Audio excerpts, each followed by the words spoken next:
En fait, en 40 épisodes sur 40 jours, il y a de quoi faire. Je pensais au début.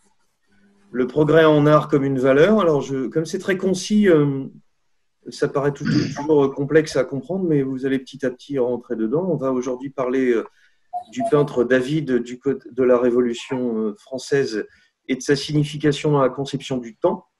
Alors, ça change complètement la façon de voir de se représenter le temps. Et vous allez comprendre que David a un parcours complètement invraisemblable. Et après, on parlera dans ce progrès en art, demain des romantiques, ensuite de Delacroix, ensuite de Ingres, qu'on apercevra aujourd'hui puisqu'il est l'élève de David, ensuite de Courbet, puis en accélérant la vie intense, la modernité, un petit voilà, celui qui saura que je ferai un petit quelque chose sur Rosa Bonheur, sur Lautrec, sur Monet, sur Van Gogh, etc. Voilà. Et je n'arriverai à finir que en 1920. Donc on va passer un siècle, 120 ans ensemble. Si ça va à tout le monde. Je m'appuie parce qu'il faut toujours faire des sources, donc je donne cours à l'université, ça ne change rien de le savoir. Je m'appuie sur du Wikipédia parce que c'est bien que tout le monde voit la même chose et puisse le partager. Wikipédia, c'est pas toujours une bonne. C'est bien de trouver les sources supplémentaires, notamment si on parle de façon de travailler. Ça va vous donner le mal de mer, parce que l'article sur David est quand même assez grand. Vous savez sans doute qu'il y a des musées qui en ce moment ouvrent l'accès à leurs documents. Et en fait, dans cette partie-là, les sources, c'est comme ça que Wikipédia est censé se valoriser. On a des livres. Et si je commence par la fin, je peux vous dire aussi que, tac, intro, écrire l'histoire de l'art. Alors, c'est pas forcément le moment de sortir acheter des livres. Mais une petite histoire de l'art de Gombrich qui a été longtemps, ça a été écrit dans les années 1900, dans les années 20 du XXe siècle. C'est facile d'accès, c'est 5 pages par chapitre et ça permet de se faire une idée. Mais dans 4 cours, je ferai une petite référence sur qu'est-ce que c'est que l'histoire de l'art, parce que on va le voir aujourd'hui, l'histoire de l'art, c'est la conception qu'on a du temps, c'est une conception droite, régulière, mais il faut toujours penser que c'est fait pour les élèves pour bien ranger les choses en tout droit. Mais depuis quelques années, on se rend compte que quand on veut faire des influences et les faire comprendre, on se retrouve avec très rapidement des choses qui partent dans tous les sens. Et que dès qu'on veut ranger les choses calmement, ça devient assez compliqué.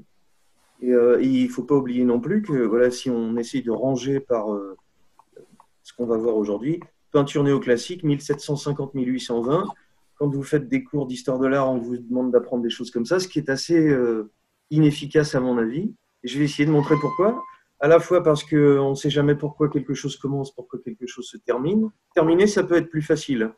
Pourquoi ça commence, sur quelle date, à quel moment. Et puis, vous allez le voir aujourd'hui, plus on remonte dans le temps, plus c'est compliqué de s'arrêter de remonter, parce qu'il y a toujours quelqu'un qui a commencé avant, qui a commencé avant, qui a commencé avant. Et puis, le bon exemple, c'est que la peinture néoclassique que je vais vous montrer avec David, qui en est un des descendants, mais qui en est aussi celui qui va faire la rupture, eh ben, elle croise la peinture romantique qu'on verra dès demain, qui serait de 1770. Et en fait, c'est tout à fait difficile dès qu'on doit ranger les choses, parce qu'elles ne sont pas bien rangées.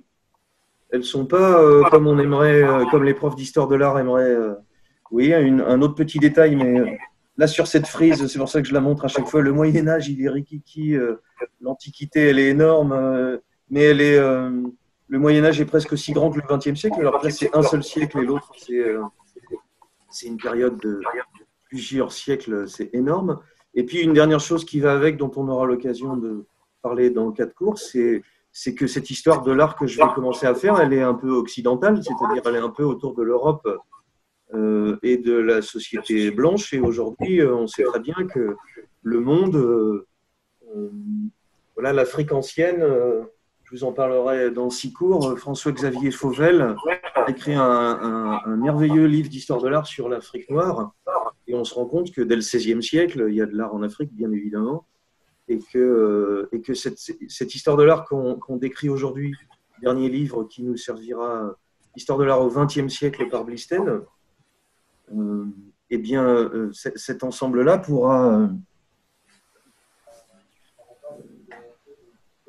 avoir des difficultés à intégrer tous les courants, tous les pays. Et finalement, ce qu'on est en train de découvrir, il y a quelqu'un qui a son micro encore, si vous voulez bien l'interrompre. Il faut cliquer sur votre image à vous et écrire muet. Merci. Et ce que je disais, c'est qu'une fois qu'on est dans la logique histoire de l'art européen, comme souvent, on a dû vous l'apprendre, plus ou moins précisément, cette frise chronologique va bien. Et dès qu'on cherche à changer de pays, à changer de continent, à regarder les interdépendances, à regarder quand une chose commence et quand elle s'arrête, eh ben, on est perdu et on n'a plus du tout de possibilité d'avoir une représentation qui soit fiable. Pour vous donner un ordre d'idée, vous allez croire, ça arrive souvent quand on ne me connaît pas bien que je pars dans tous les sens, mais vous allez voir que ça va se reboucler. Voilà la période sur laquelle on va aller, parce que je ne suis pas prof d'histoire de l'art vraiment, je ne vais pas développer la vie de David, vous allez la trouver, vous allez la lire. Il a une vie extraordinaire, parce que pour faire un rapprochement incongru, comme le chantait Renaud, s'il ne voulait pas retourner sa veste, il avait qu'à porter un blouson, il sera en train de répondre à une commande du roi Louis XVI dans les années 1785-89, en train de voter la mort de Louis XVI lors de la Révolution, puis il sera mis de côté et il sera supporter numéro 1 de Napoléon. Donc il va peindre pour tous ces gens-là, avec un petit peu de prison, un petit peu de bannissement. C'est pour ça qu'il finira sa vie à Bruxelles. Mais pour finir, la rupture, c'est pas seulement que le monsieur en question, le voilà, un autoportrait qui va bien avec cette époque, avec ce qu'on imagine de l'époque révolutionnaire. Le grand dessin du serment du jeu de paume qu'il ne réalisera pas, mais à la fin, un soutien à Napoléon qui fait du cheval volant dans les Alpes. Et ce que je voulais finir de vous dire, c'est que cette rupture dans la vie de David, cette façon de suivre un peu le mouvement et le pouvoir pour avoir des commandes jusqu'au bout, elle va avec cette conception de l'histoire de l'art, c'est-à-dire la conception d'une histoire de l'art qui serait toute droite ou d'une histoire tout court qui serait toute droite. Eh bien, on pourrait l'opposer à une conception, j'ai pris un petit schéma, il y a des sociétés qui pensent le temps de façon circulaire, qui pensent le temps comme un recommencement.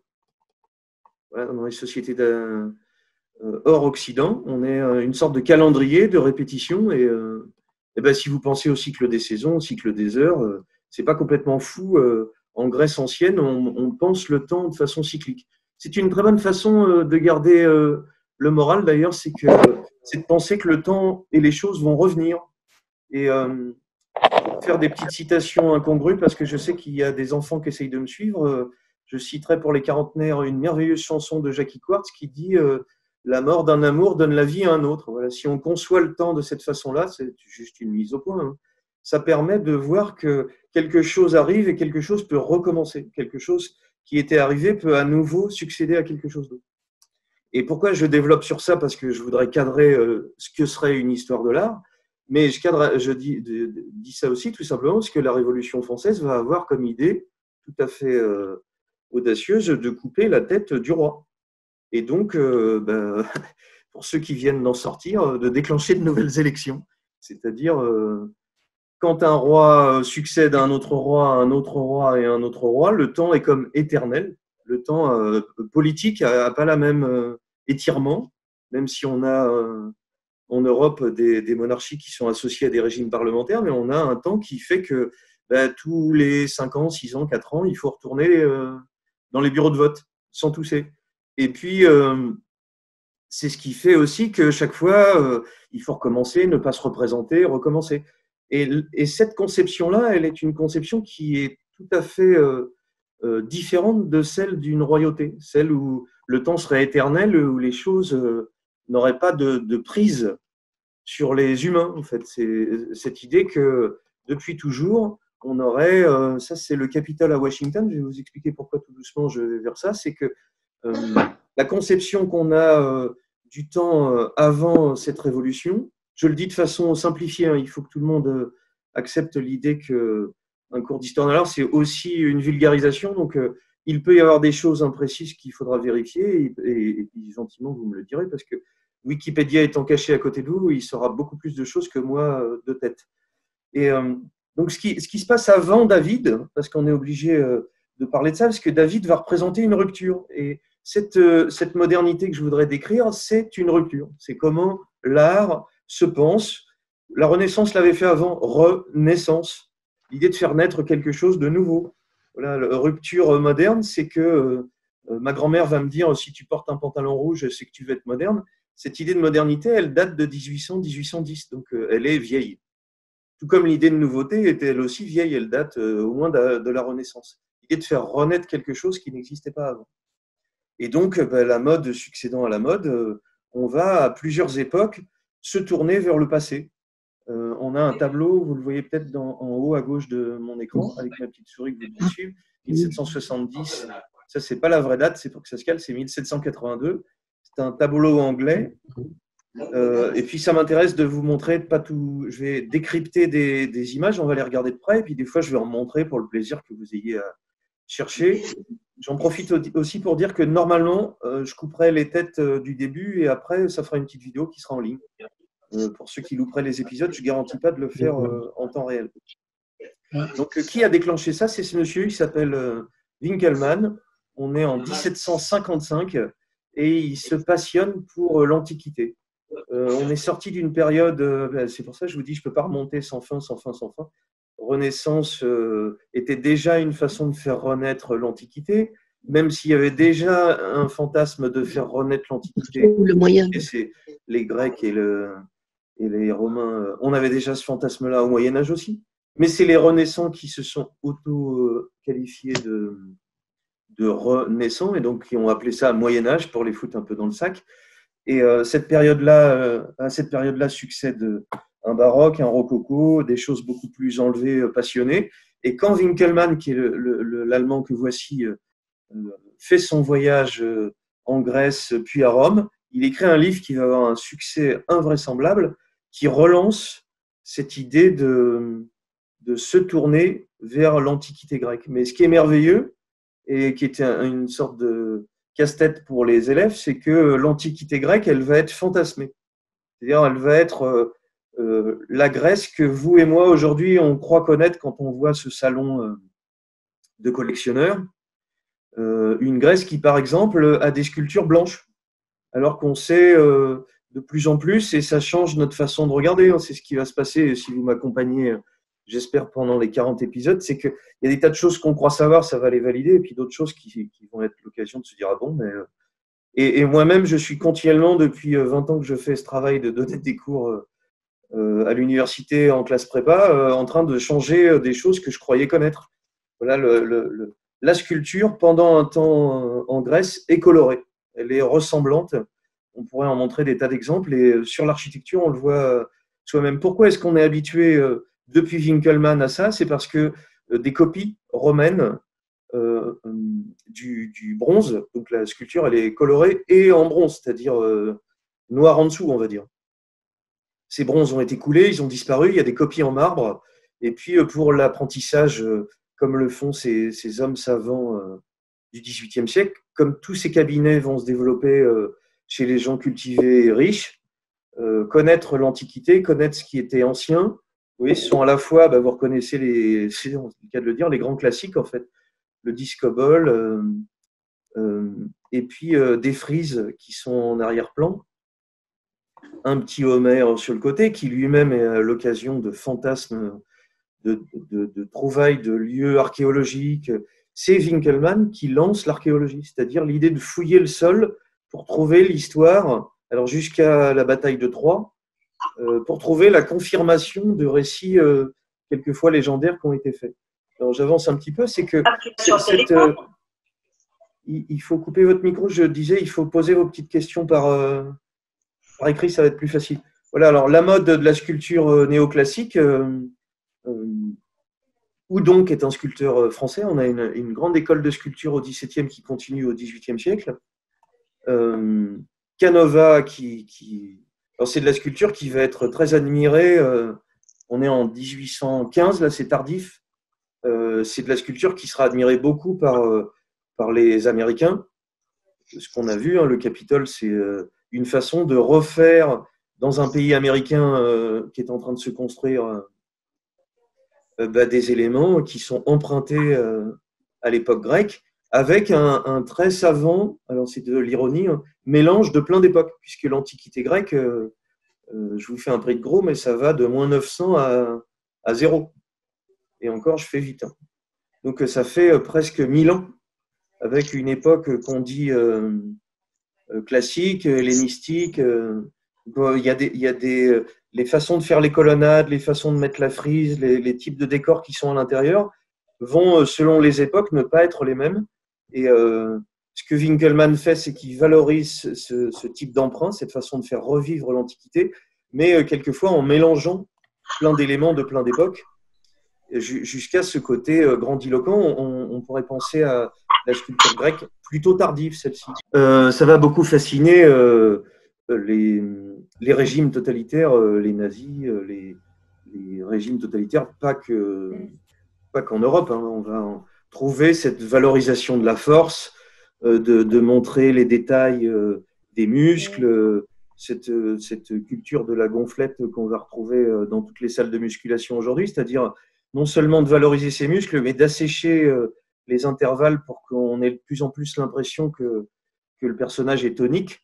Vous voyez, la composition, elle est en biais, mais elle est très très violente, très tourmentée. On va le retrouver également. C'est un Danois qui s'appelle Thorvaldsen, qui est très très célèbre au Danemark. On a une espèce de… Si vous regardez, si vous cherchez la sculpture grecque, mais même le discobole, en fait, on est très loin de ça. On est entré dans une sorte de néo-classique, classique comme on fantasme les Grecs, néo, nouveau, mais qui est très sentimental finalement, qui est presque touchant. Et alors à l'intérieur de ça, voilà les études de jeunesse de David. C'est une académie d'hommes. Entre-temps, hop, petite note que je recopierai après. L'Académie royale de peinture et de sculpture est une ancienne institution d'État.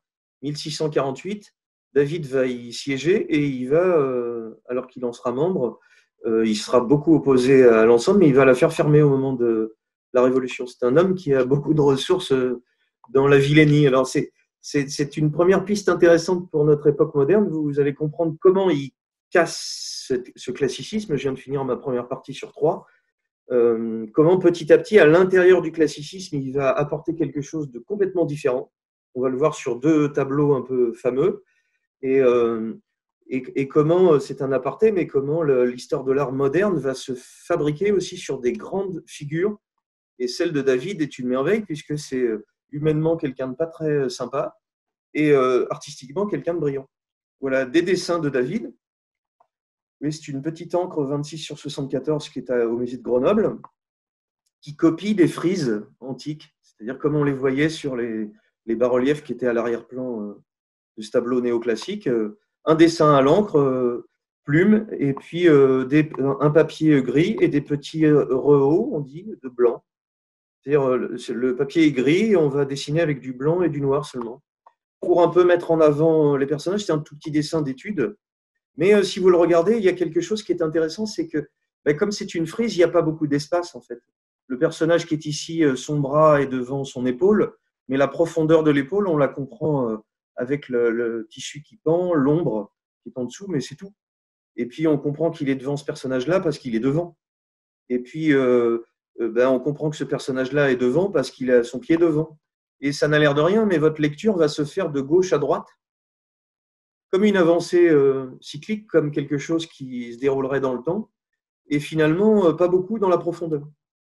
Et c'est quelque chose qu'on va retrouver dans les tableaux de David. Vous voyez, on a, si on prend la douleur et les regrets d'Andromaque, on a des personnages qui sont finalement assez proches les uns des autres, avec assez peu de profondeur. Quand on regarde l'ensemble du tableau, tout le haut du tableau pourrait presque ne pas servir, on pourrait l'avoir coupé comme ça d'ailleurs. Il serait tout aussi efficace sur la signification, sur ce qu'il veut dire. Et Par contre, on voit déjà que dans ces petits dessins, on est en 81, c'était un petit dessin pierre noire, donc c'est comme une craie comptée un peu épaisse, et puis des petits rows de blanc avec de l'encre, c'est le lavis à l'encre. Le lavis, c'est de l'encre qui est diluée. Si vous regardez bien, chez David, c'est le début de sa rupture avec le classicisme. On va avoir des tableaux qui sont très classiques et d'autres qui ne sont pas du tout. Par exemple, la profondeur dont je vous parlais. On a un corps qui est au premier plan et puis ces personnages qui commencent à aller vers le fond, des ombres qui sont fortes, un peu comme des sortes de masses fantomatiques, qui ne sont pas tellement le petite frise grecque qu'on a là. Ça, c'est des études de frise. On voit aussi qu'il y a quelque chose qui n'est pas tout à fait néoclassique chez David. On pourrait appeler ça du Caravage, c'est-à-dire le peintre qui, on va dire 1600 pour Caravage, là je suis en 1780, donc presque 2 siècles avant, va ajouter quelque chose de très dramatique dans l'éclairage, dans les ombres et dans la lumière. Mais quand on prend une citation de David dans ses débuts, voilà, il dit régénérer les arts en développant une peinture que les classiques grecs et romains auraient sans hésiter pu prendre pour la leur. Il veut vraiment, et de ce point de vue-là, ça va être une réussite et un échec de sa part, c'est que quand on voit une peinture comme ça, elle ne fait pas peinture grecque. J'ai oublié de vous dire que les Grecs peignaient beaucoup, mais on n'a quasiment pas de traces de ces toiles qui ont toutes disparu. On a des traces sur les murs, on a des traces avec les toiles du Fayoum, mais c'est quand même un peu des épiphénomènes, des petits morceaux par-ci par-là. La peinture grecque existait, elle était hyper réaliste, disent les témoignages écrits de Zeuxis et Apelle, mais on n'en a pas d'image. Et donc, quand vous n'avez pas de peinture, c'est-à-dire de jeu avec la lumière, de jeu avec la couleur, ce qui est quand même une des particularités de la peinture, vous vous inspirez de la sculpture, ce qui est un peu le cas dans ce qu'on voit là. C'est pour ça qu'on va avoir une sorte de peinture plate un peu, souvent dans les œuvres vraiment néoclassiques du début de David, et un peu moins quand on regarde des choses dramatiques un peu à la Caravage comme ça. Alors je vais prendre 2 exemples. Oui, c'est encore une façon de faire revivre. Si je regarde le classique, dans mon Serment des Horaces que je vais vous montrer tout de suite, voilà, hop, que vous devez connaître, qui est au Louvre. J'en profite pour vous montrer, c'est un peu petit, mais que c'est immense. C'est quand même, attention, avec des notes, c'est mieux. Toc, toc, toc. 3,30 m sur 4,25 m.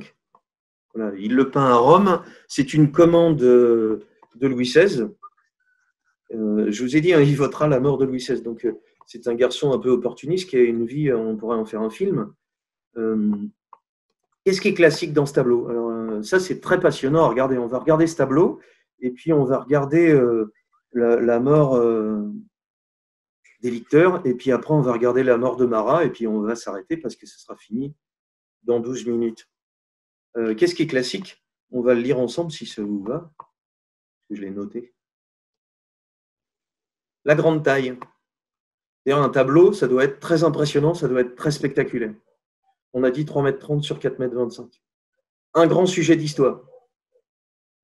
Ce que je vous dis là va prendre son sens demain, c'est-à-dire les romantiques, les opposés, les opposants au néoclassicisme, même si David, je vous dis, va faire une rupture et va amorcer la modernité. Je vais mettre 40 séances à expliquer ce qu'est la modernité, on va y arriver.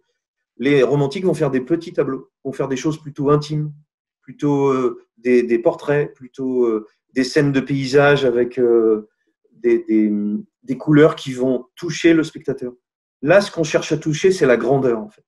On cherche à montrer les Horaces, ces 3 frangins qui vont prêter serment à leur père. C'est quand même des garçons un peu couillus parce qu'il a été voté que c'est une façon de faire la guerre qui est très intéressante d'ailleurs. C'est 3 frères qui sont choisis, qui lutteront contre 3 autres frères, les Curiaces, et les gagnants gagnent la guerre. Point. Ça, c'est pas mal, au lieu d'aller zigouiller tout le monde, c'est tout à fait efficace. Alors, David prend cet épisode qui est légendaire. Voilà, c'est Tite-Live dit que ça serait passé, selon la tradition, entre 673 et 641 avant Jésus-Christ. Et en plus d'être un sujet d'histoire, en plus d'être un sujet légendaire, en plus d'être un grand format, il s'agit de montrer des sentiments. C'est ce qui plaît beaucoup dans cette peinture et qui peut vous la rendre ennuyeuse avec le regard d'aujourd'hui. C'est que c'est un peu… ça donne des leçons, c'est pédagogique, ça doit raconter quelque chose qui doit à la fois nous toucher sur l'histoire. Si on ne connaît pas bien l'histoire là, on est un peu cuit. Mais on va regarder comment est construit le tableau pour voir qu'on peut se débrouiller quand même. C'est ça qui m'intéresse le plus. C'est pas de vous donner des choses historiques que je ne connaîtrais pas forcément, mais c'est de regarder en fait, d'avoir l'occasion de. Parce que ce qui va nous donner quelque chose de fort, c'est que ces personnages-là sont dans un éclairage, ils tendent la main, on va le regarder de plus près, vers leur père qui tient ses épées, qui leur dit « Allez-y, fiston ». Les sœurs sont éplorées, dont une des trois qui sera encore plus éplorée quand ils reviendront, puisque, je ne vais pas vous divulgacher, mais il y a 2 frères qui sont zigouillés tout de suite, un des Horaces qui se tire en courant, les 3 Curias qui courent après l'un, et hop, il les zigouille un par un. Donc le fuyard va être celui qui gagne à la fin, il rentre, et quand il rentre, il y a une des sœurs qui était fiancée avec un des Curias zigouillé. Et donc il faut que la pédagogie aille jusqu'au bout. Le Horace ici, vous allez comprendre pourquoi on pense que c'est lui le vainqueur. Il y a quelque chose dans le tableau qui le dit. Il zigouillera sa sœur. On a tout. On a tout ça dans un décor qui est assez sobre, qui est une architecture, voilà, 3 morceaux très, très, très présents. On a beaucoup de lignes verticales, beaucoup de lignes avec un carrelage régulier. Il n'y a pas de décors qui sont là pour embêter le regard. On a tous les points qui convergent vers la main, c'est-à-dire, même si on ne comprend pas l'histoire, les éléments visuels nous amènent vers à regarder ça, c'est-à-dire que le carrelage, la ligne de fuite va aller par là, les éléments de regard, voilà, les directions des bras vont vers cette hauteur, même si on a des obliques. Les obliques ont tendance, les obliques des jambes du premier Horace, la ligne droite pour les hommes, on va y venir juste après. Les Horaces qui font 3 triangles les uns par rapport aux autres, c'est vraiment du solide. Alors, ce qui est merveilleux avec ce triangle, qui fait qu'on a pu penser que David était lié à la franc-maçonnerie, c'est la place du ternaire, la place du triangle. Je voudrais vous montrer ça parce que ça, c'est très intéressant. Si vous voulez compter avec moi dans votre tête, parce que sinon, en tant que vous, il y a 3 frères, il y a 3 morceaux, il y a 3 épées. Par contre, ce qui est intéressant qu'on voit là, c'est qu'il y a un tiers ici et puis un tiers au niveau des visages des femmes. C'est-à-dire, quand on apprend à faire de la photo amateur, on ne fait plus trop ça, mais voilà, évitez de mettre le sujet en plein milieu, les enfants, si vous faites du dessin ou de la photo. Et on apprenait ça dans les magazines de photo amateurs qui sont toujours aussi bien faits quand on en achète aujourd'hui ou sur les sites les tutos pédagogiques. Il y a Aurore qui a laissé son micro. Et on a la règle des 3 tiers qui consiste à dire ne mettez jamais le truc le plus important dans un portrait, dans un paysage. Voilà, si vous avez un paysage avec un bateau, pas le bateau en plein milieu avec un tiers d'eau et un tiers de ciel. Mettez plutôt coupé en 3 en hauteur et en largeur et mettez un truc intéressant dans la zone de jointure. Et même si vous faites des photos avec un appareil, avec un téléphone, ça marche très bien. C'est un peu convenu maintenant que tout le monde connaît, mais ça évite de faire des photos un peu statiques. Et donc, ce ternaire dans le décor, dans les personnages, dans la ligne des regards, montre que la construction est très, très classique, en fait. Ce qui est un peu moins le cas dans le dessin. Dans le dessin, on a quelque chose qui est un peu plus doux, un peu plus mélangé et un peu plus ombré avec beaucoup d'éléments derrière. Voilà. Ce qui fait que ce qui est moderne, c'est que les sujets principaux, ils ne sont pas dans les 3 morceaux. Voilà, ce que je viens de vous dire là, le sujet principal, il est un peu décentré, le rapport qui est entre les deux, ça aurait dû être au milieu. Ce qui est moderne, c'est que si vous regardez l'ombre et la lumière sur les pylônes, ce n'est pas des pylônes, c'est des colonnes, eh ben, elle suit pas, elle n'est pas là pour accentuer. Si on voulait vraiment accentuer ça, on mettrait des lumières en dessous et on accentuerait la verticalité. Et ce qui est moderne enfin, c'est cette façon de jouer avec la couleur. Vous voyez, on a une touche de rouge. Et ce qui fait qu'on pense que c'est lui l'Horace vainqueur, c'est que c'est le seul qui est de dos, les autres sont de face. Il a la main qui est à l'horizontale, qui est plus à l'horizontale que ses frangins, qui sont en oblique. Les autres sont en train de réclamer l'épée. Lui, il a l'air un peu plus sage, un peu plus mature, un peu plus calme pour attendre. Et puis, il y a le regard avec son père qui fait qu'on a l'impression qu'il y a quelque chose qui va se jouer entre les deux. Un petit retour en arrière pour avancer et presque conclure. Il y a un artiste qui s'appelle Gavin Hamilton qui avait fait quelque chose comme ça, de cet ordre-là, le serment de Brutus. On n'a que des courbes, on n'a que des lignes courbes dans tous les sens. Alors que ce que David a fait, qui est génial, c'est que les bonhommes costauds sont droits et les dames en pleurs, c'est leur job. Elles sont en courbe, elles sont molles et en arrondi qui se succèdent les uns les autres. Alors, deuxième exemple, et puis ça va me permettre d'aller à ma conclusion de qu'est-ce qui est moderne.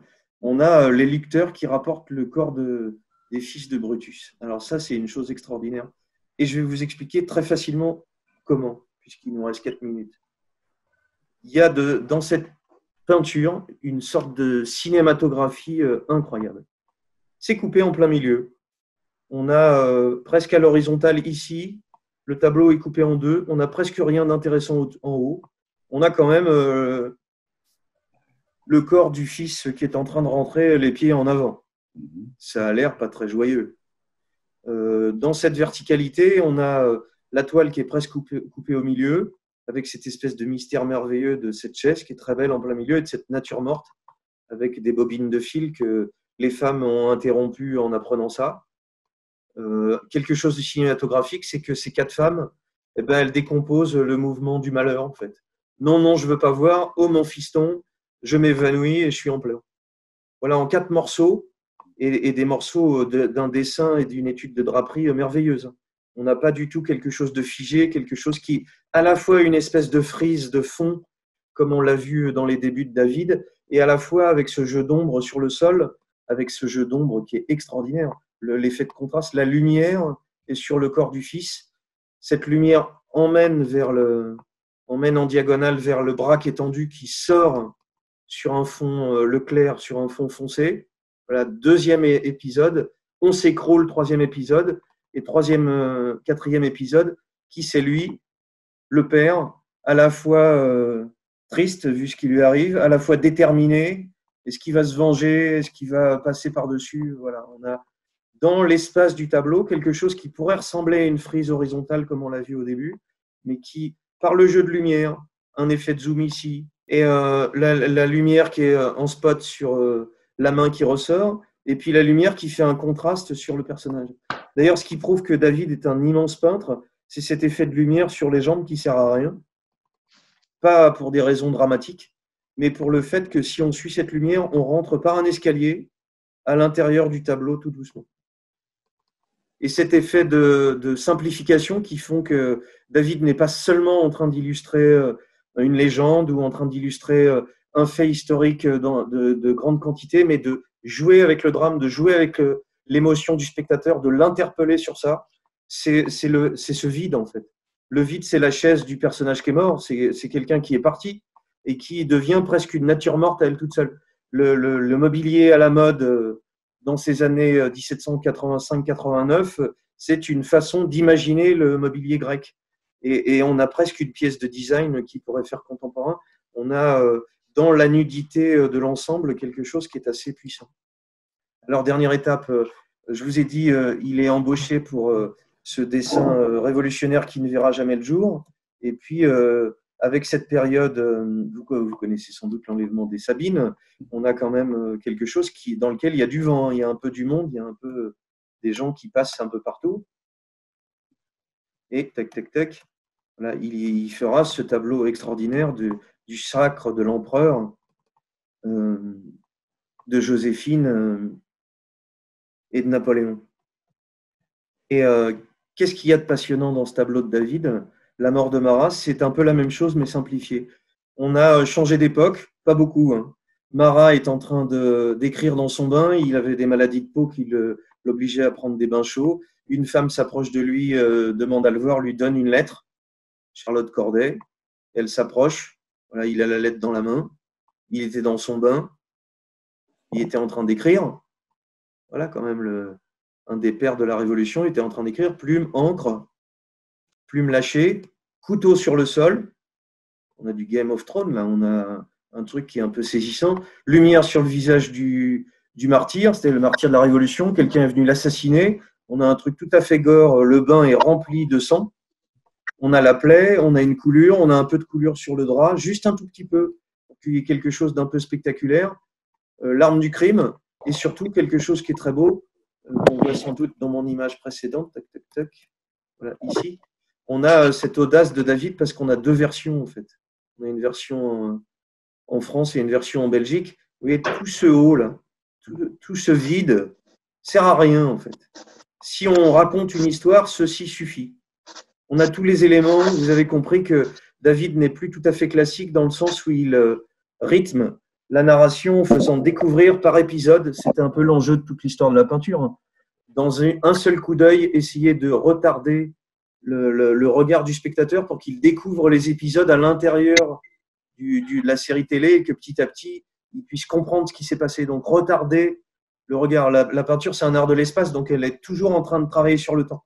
Et le temps, c'est bien ce qui va nous intéresser sur cette époque moderne. Mais ce qui est le plus beau, c'est qu'il aurait pu couper ce tableau ainsi et il fonctionnait très bien.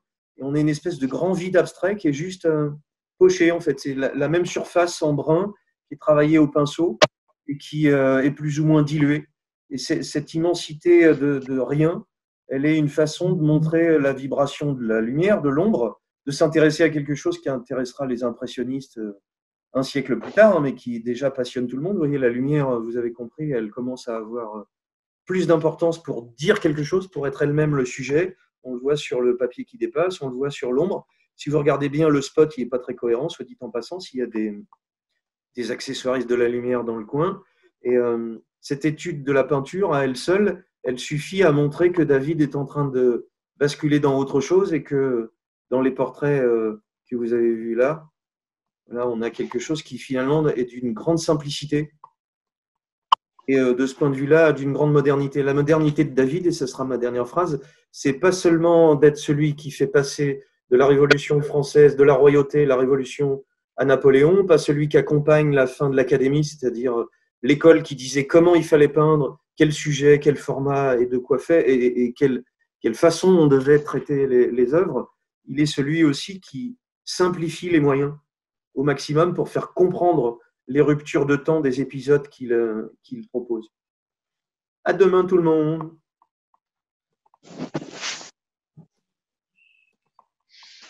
Et il fait. Merci. Merci, bonne soirée. À demain. Merci beaucoup. Merci. Merci. Merci, patron.